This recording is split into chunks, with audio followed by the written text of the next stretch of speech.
On today's Locked On Texans podcast, latest on the offensive line ahead of Sunday's matchup versus the Pittsburgh Steelers. You are Locked On Texans, your daily Houston Texans podcast, part of the Locked On Podcast Network, your team every day.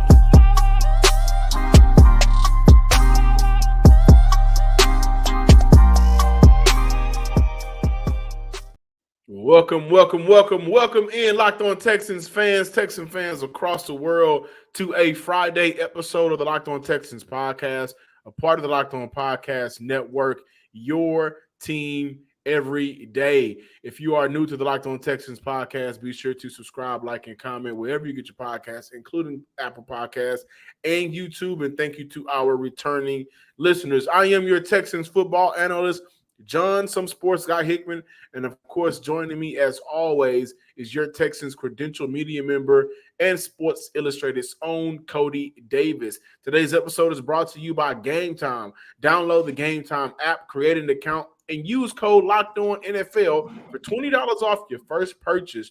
Last minute tickets, lowest price guaranteed. For today's podcast, we are looking at J.J. Watt getting inducted into the Texans Ring of Honor. Will we see more run for Brevin Jordan and Devin Singletary? But we open up today's show looking at the latest on the offensive line. Cody, what's going on with that? Yes, sir. Well, with today being Friday, that means at the time of this recording, the Houston Texans have one more day of practice. However, do not expect to see Laremy Tunsil. He is projected to miss his third consecutive game due to a knee injury. I had an opportunity to reach out to some people to try to get more information on his knee injury, and they told me as of right now, it's just wear and tear because this is a veteran who's been in the league for a pretty long time. And, as of right now, it's somewhat concerning, but they really don't know what the next step for Laremy Tunsil is going to be. So, John, listeners and viewers, I would not be surprised if we are still talking about the absence of Laremy Tunsil at least by the bye week. Of course, as of right now, he's not put on IR. The Houston Texans are trying to avoid that situation, including him as well. However, as of right now, it doesn't look like Laremy Tunsil is going to return anytime soon.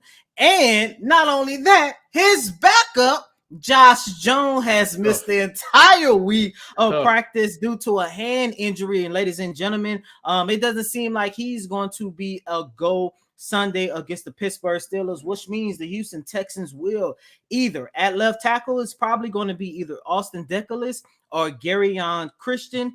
Garyon Christian is a name that some of you guys probably remember because a few years back he was the replacement for Laremy Tunsil when he went down with his respective hand injury during the 2021 campaign. And Garyon Christian, he had a really good year that year. He appeared in 560 snaps and had a pass blocking grade of 78.8. I would prefer if the Houston Texans started Garyon Christian because he has the experience, especially going up against the Pittsburgh Steelers with T.J. Watt on the opposite side of the line of scrimmage and Alex Highsmith, who I think, John, correct me if I'm wrong, I think Alex Highsmith is actually going to be the one lining up on the side of the left tackle, correct? So I think so, but that defensive front, they may get creative and move bodies around. But I think we're looking at a situation where Alex Highsmith is on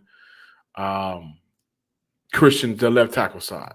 Okay, cool. So I would prefer if Garyon Christian start. However, this is a guy who just got signed. I believe it was Tuesday. So he's trying to get accustomed to the playbook, which means the Houston Texans offensive line could be a danger if they start Austin Deculus. Yeah, right now we look at the first reps of the day for the offensive line for Houston.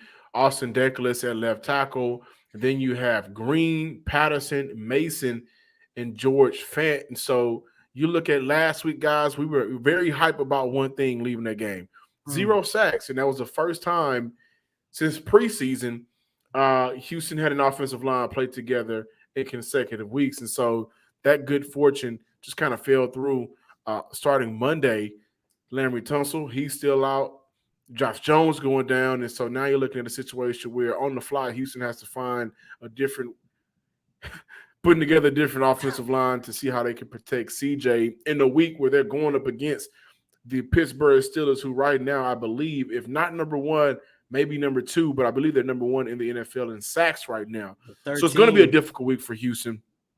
However, we do got some keys to victory. So, Cody, right now, the Steelers have the number 32nd ranked offense through 3 weeks and one of the worst rushing attacks in the NFL, averaging just under 70 yards per game on the ground. Don't be the team to allow Pittsburgh to have a breakout game offensively. So here are my calls to action. D tackles, play discipline, control your gaps. Don't allow your offensive lineman that you're going up against in those battles an easy path to the second level and play much more physical up front, because if the D tackles are playing physical, if they're playing their gaps, if they're playing discipline, then we may have an opportunity to see Will Anderson rival what TJ Watt could possibly do, and I think he will because of the banged-up offensive line on Sunday. And John Grenard, who I believe was dealing with a little tightness. Was he at practice, Cody, John Grenard? Was he? I don't know. I know he was at practice Wednesday. I'm not sure about Thursday. I can't remember if I saw him or not. Which he did have a newborn baby on Sunday, by the way. So shout out to him. Shout out to the new fathers out in the world. But my second call to action, linebackers. I talked about the defensive tackles, but linebackers, you got to do a better job of shedding off those blocks. And please understand how important it is in this game to contain Jaylen Warren, who right now ranks 5th in the NFL for running backs in yards after catch. So we talk about the discipline from the front four. It's going to take the discipline from the linebacker group, the missed tackles, the bad angles, the not being able to get off blocks once a guy get a hands on you. That's something that will hurt this defense and help the Pittsburgh Steelers offense. And again, this is an offense that's struggling right now, so you don't want to be the team to allow them to get hot. And again, defensively, keep everything in front of you. The Steelers are not a team that takes a lot of deep shots. On the year, 2 of 8 so far on passes with 20 or more yards down the field with 2 interceptions. And so this is a game for Houston to continue playing the way that they've been playing defensively, and I expect that they will. Last week, we saw Houston go out there and put 30-plus up on the board and really run away with that game. They won the game because of their offense. I think the offense is going to benefit, if they win this game, from the defense being able to get them turnovers, get them in good field positions, and getting off the field. We cannot have a lot of those missed tackles and allowing guys to get behind you in coverage. And so I'm looking at the first and second level, and I'm saying to myself, this game is on you guys. And by the way, guys, I know the offensive line is messed up, but Cody, what do we have Sunday that we haven't had so far this year? You got Jimmy, you got Jalen, you got the safeties back that was going to bring that D'Amico Ryans field toughness and swarm defense on the field from the sidelines. And so those are my keys to victory for Houston defensively. It's all about doing your job and not being the team this Pittsburgh Steelers can get hot on. Are you missing the syrup for your pancakes, or did you just run out of your favorite coffee creamer? Do you need some more milk? With DoorDash grocery delivery, you can get what you want right when you need it. You love the convenience of getting what you want right to your door, right? I know I do. Sometimes I work all day. I'm getting lazy. I don't feel like moving. With DoorDash grocery delivery, you can now stock up for the week and order last-minute cravings conveniently.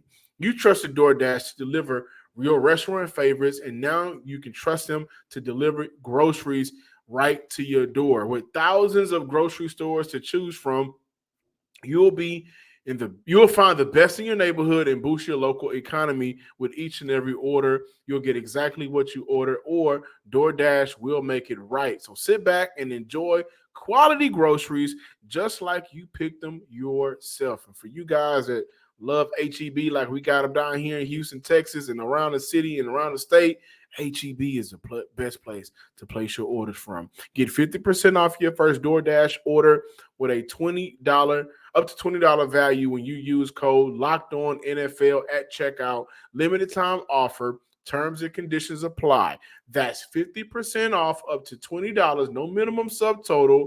and 0 delivery fees on your first order when you download the DoorDash app in the App Store and use promo code LOCKEDONNFL. Football season is here, and Locked On is kicking up our coverage with Locked On NFL Kickoff Live. Each Friday, Locked On will go live from 2 to 4 Eastern on every Locked On NFL YouTube channel. Hosts Tanitra Basti, Jarvis Davis, Kyle Krabs will break down every game on the NFL slate to get you ready for your team's matchup, your fantasy lineups, your betting angles, and more. Plus, get the in-depth local analysis from our stable of NFL hosts across the country who know these teams better than anyone else. Find Locked On NFL Kickoff Live every Friday from 2 to 4 p.m. Eastern Time on any Locked On NFL YouTube channel. Welcome back in, ladies and gentlemen, for this Friday installment of Locked On Texans.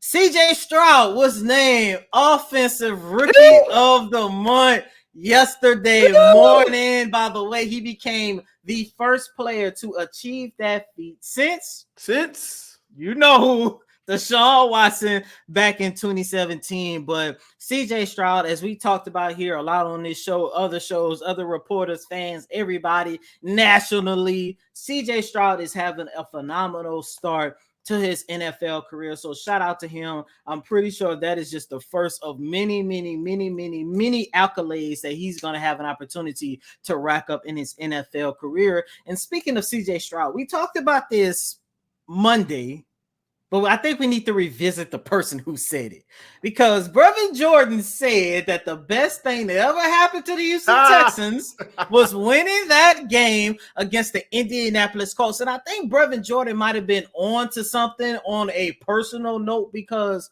playing with CJ Stroud through these first 3 games, more so these last 2, is part of the reason why a lot of people, including, I'm going to say you, John, because I always believed in my guy, it's part of the reason why people are starting to have more of an interest to see Brevin Jordan play just a little bit more for this upcoming season, to refresh everybody's minds coming into training camp. That was one of the guys that so many people, including us here on Locked On Texans, consider Brevin Jordan to be an on the bubble guy. He got hurt during the preseason, missed a couple practices. We thought that was going to be the end of his time here in the city of Houston. However, when you take a look at that tight end core through the first 3 games of the 2023 campaign, Brevin Jordan has been the most impressive player.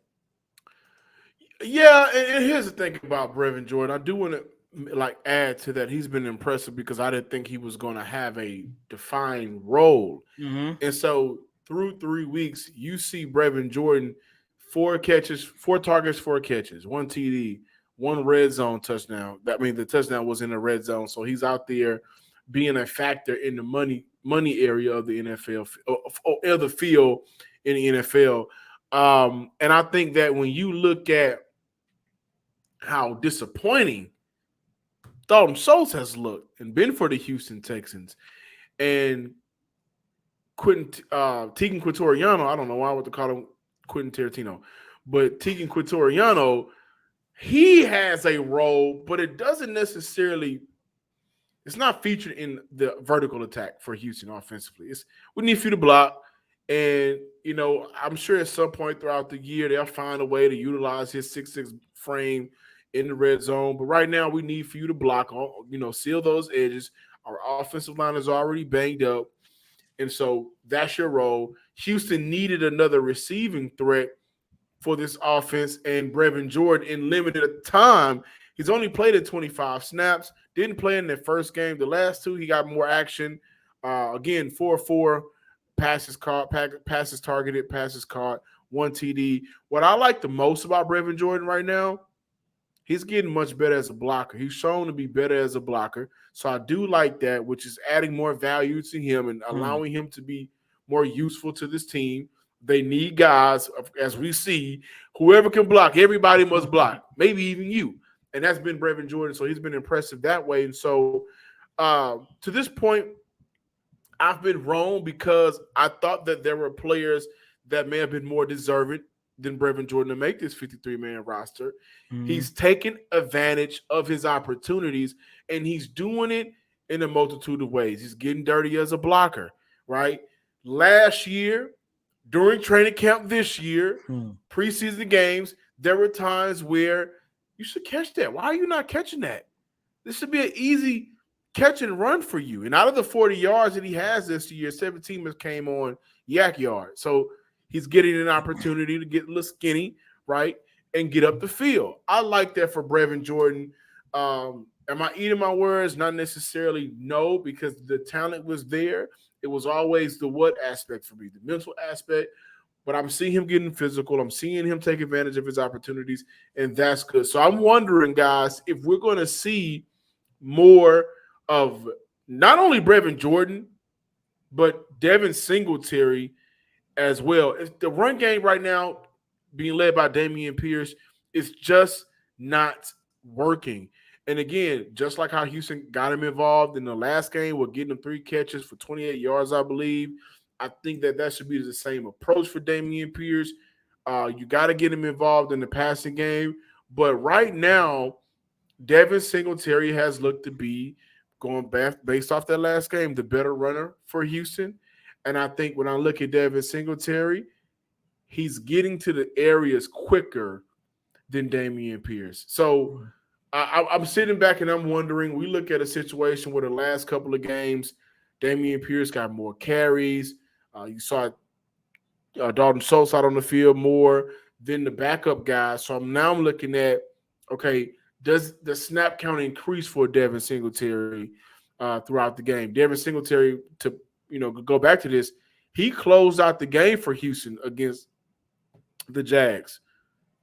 Dameon Pierce is on the sideline. Now, maybe that was just because at that point of the game was away, and we maybe didn't want to risk Dameon Pierce, but you saw Devin Singletary close the game out. You saw Brevin Jordan get those opportunities, and I think that is a part of the recipe for success moving forward. Again, Houston doesn't have a clear-cut number one guy outside of who your quarterback is, right? And maybe your right guard offensively. So everybody has to be all hands on deck. And I love the fact that, okay, well, maybe there are roles or maybe there's different ways that you can get these other guys involved that can be in the advantage, that can work in the advantage for Houston offensively. Really quick, talking about Dalton Schultz, I know a lot of people have been down about his lack of production. By far, we have not seen the Dalton Schultz that we've seen over the last few years in Dallas.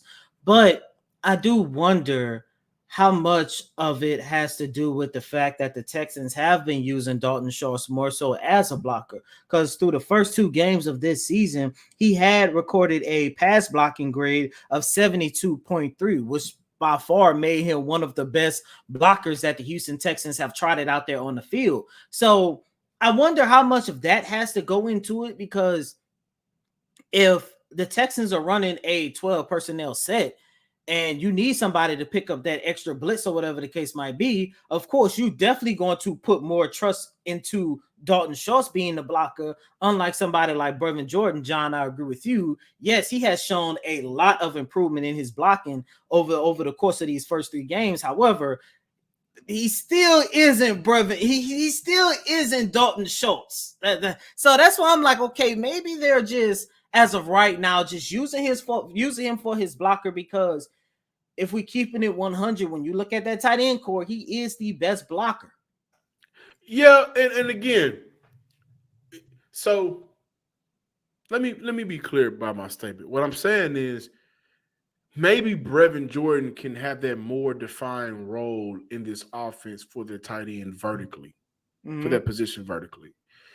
And, you go out there, you see those 2 tight end sets. If Brevin Jordan, and let's look at the whole picture, not just Pittsburgh.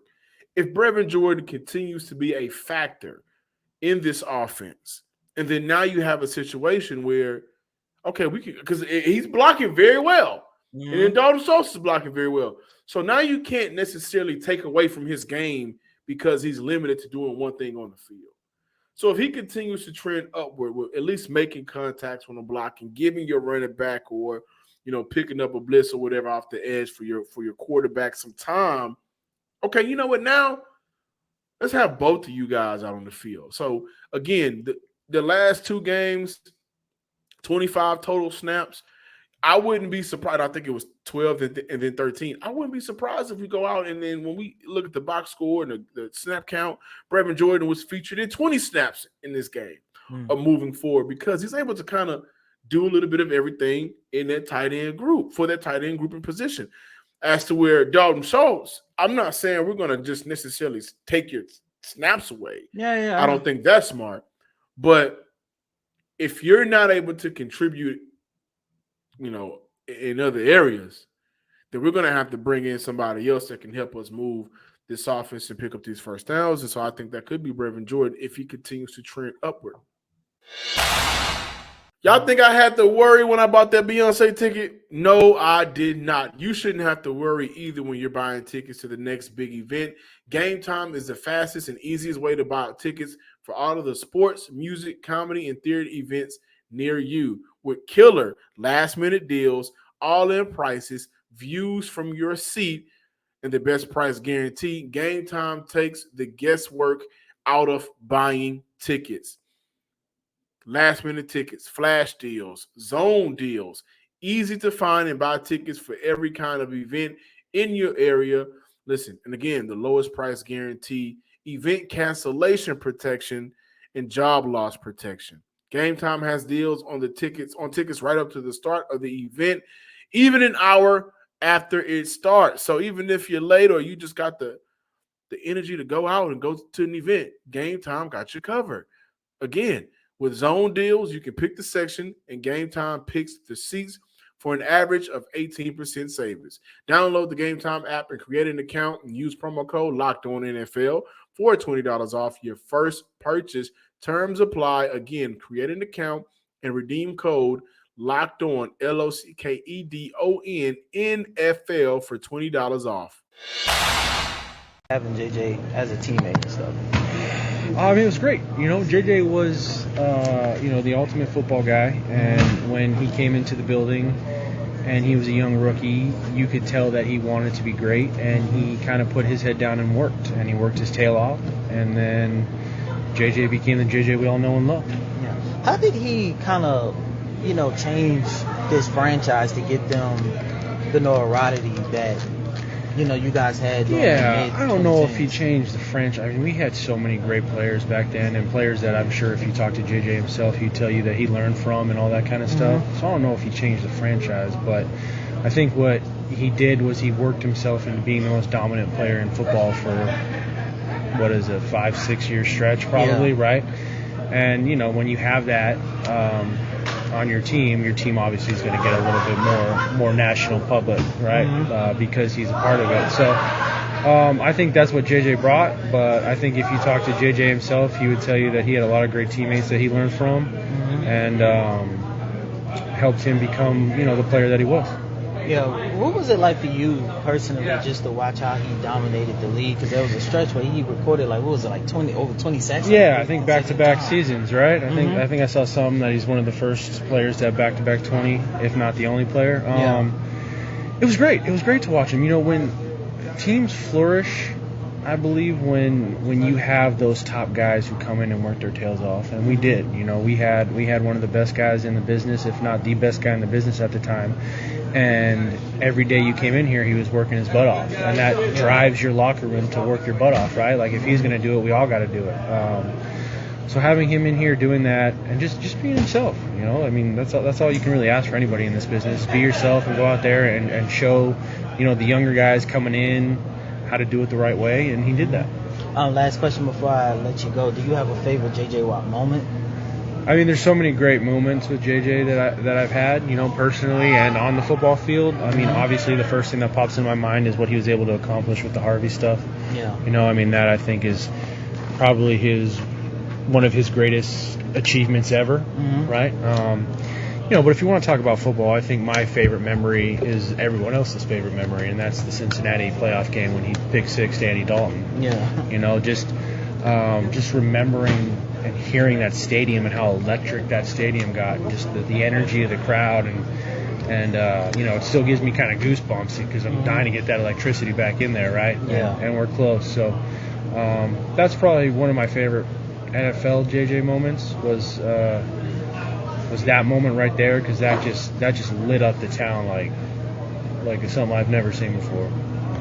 Awesome. Thanks, man. Yeah, appreciate it. Welcome back in, ladies and gentlemen, to this Friday installment of Locked On Texans. What you guys just heard was John Weeks. Had an opportunity to catch up with him in the locker room Thursday afternoon following practice, and you guys heard it. We was talking about J.J. Watt, who is going to be inducted into the Houston Texans Ring of Honor. He's going to be the third person, but second player, joining only Andre Johnson, who I hope and pray is going to be inducted into the football, the Pro Football Hall of Fame next year. But I love it because John, like you said, the GOATs, and we once again, like we have done several times here on this show, man, J.J. Watt was the standard of greatness for this organization for nearly a decade. And even after he left, man, shout out to J.J. Watt.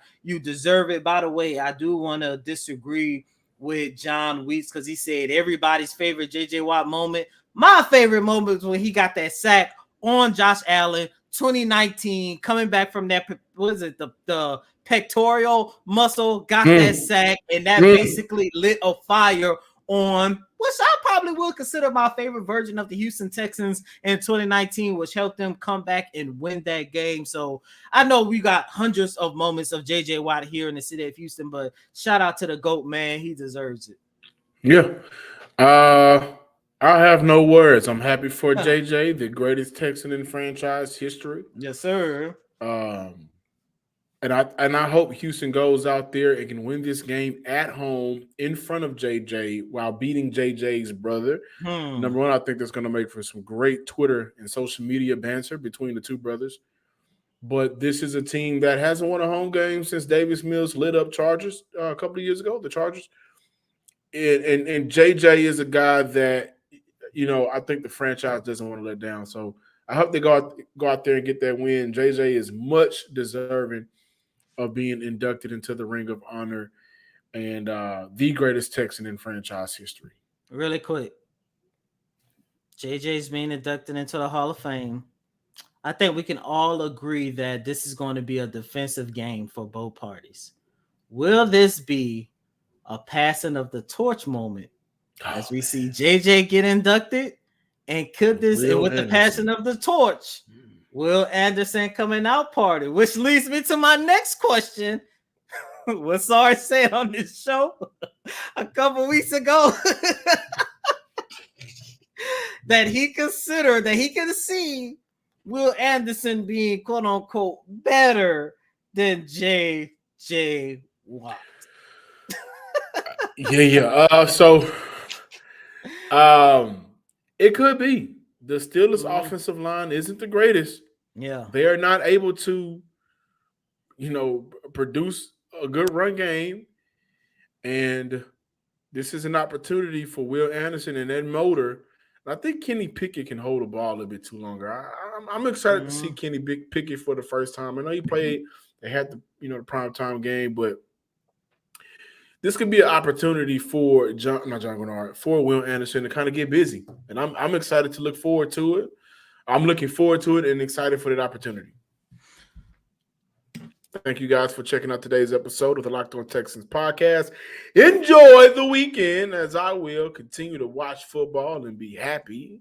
My daughter's on the way. Make sure you follow me on Twitter, X, whatever it's called, at John_Hickman12, and make sure that you subscribe, you like, and you comment to the Locked On Texans podcast on YouTube and wherever you get your podcasts. And as always, I'm your host, Cody M. Davis. Please remember to follow me on Twitter and Thread at CodyDavis_24. Once again, that's Cody COTYDAVIS _24. Until next time, ladies and gentlemen, shout out to the GOAT, J.J. Watt. Congratulations once again. Peace.